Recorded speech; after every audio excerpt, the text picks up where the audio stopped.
Konnichiwa guys! So for today's ganap, ayan, gusto ko lang i-share sa inyo na may mga free park pa rin talaga dito sa Japan. Kung makikita nyo dyan sa entrance, may mga presyo, pero nung araw na to is free yung entrance dahil every second Sunday of the month libre siya or tinatawag nilang family day. At nagulat din kami kahit dito sa kanilang cable car guys, kung makikita nyo na paakyat siya is libre lang siya, pero ang mga pinapasakay lang talaga or ang mga priority lang talaga dapat nila dito is mga buntis, may mga baby at may mga cart katulad nga namin.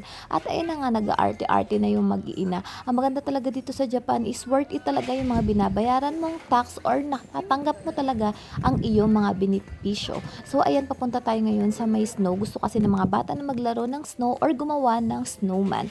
So ayun, ibigay natin ang hilig. At ayun na nga, pagdating na nga namin dito sa mismong snow place, ayan na yung makikita nyo, sobrang ganda ng view. Makikita nyo si Mount Fuji at ito na nga yung pinaka snow place. Ayan, pwede kang magpadaustos or magpadulas all you can all day, lahat hanggang mapagod ka. At ayan na nga yung aking mag-aama, nag-try na nga silang magpadala usdos or magpadulas. Team up si Papa Nox and si Ayumi Chang, and kami naman ni Aki-kun ang magkasama. So syempre nakailang try tayo dyan guys. Syempre hindi natin papalampasin yung mga gantong pagkakataon. Pati yung mga isip bata ay naglaro na nga. At kung makikita nyo nga dyan guys, may dala kaming kanya-kanyang sled. Ayan, binili na namin para every time mapupunta kami sa may snow is meron na kaming mabibit-bit. And ayan na nga si Aki-kun, videohan ko nga daw siya na hinahagis-hagis niya yung snow. Sa lugar namin or dun sa bahay namin, medyo nag-snow naman, pero hindi katulad ng ganito na sobrang dami talaga.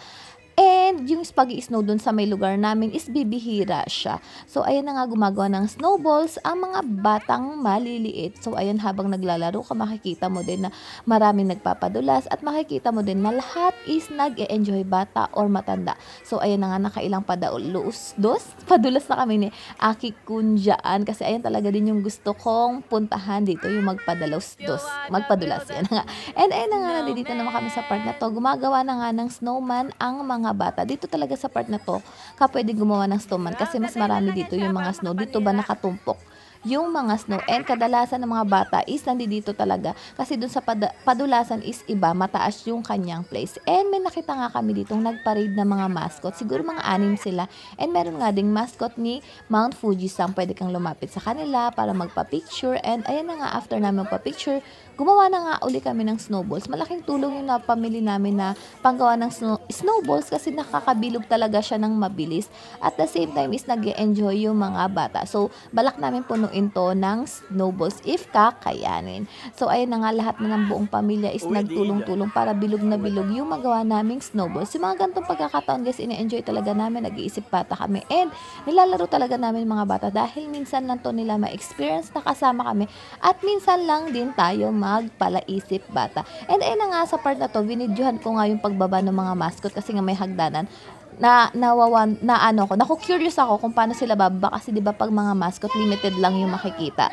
So, and vinidyohan ko siya para makita ko kung paano yung gagawin nilang way sa pagbaba. Pero kahit nakababa na sila, sobrang cute pa rin nila and napaka-approachable pa rin talaga nila. And syempre, after natin maglaro-laro is kumain muna tayo or nagmerienda muna tayo ng gyoza, at syempre masarap pag malamig ang ramen. And yan na nga, after natin maglaro, hila na naman tayo ng ating mga maliliit. Yung dinala pala namin, yung gantong panghila guys, yung parang cart siya.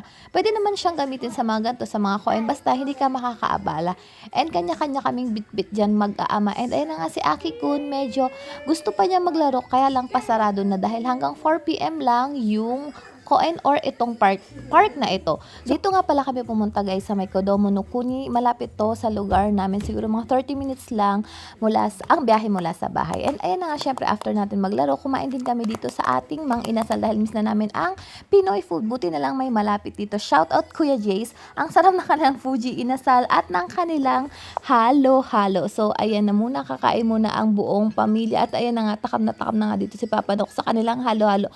Kahit winter is tayo ay maghalo-halo guys. So ayun lang ating vlog for today. Salamat sa panonood. Matane. Bye-bye!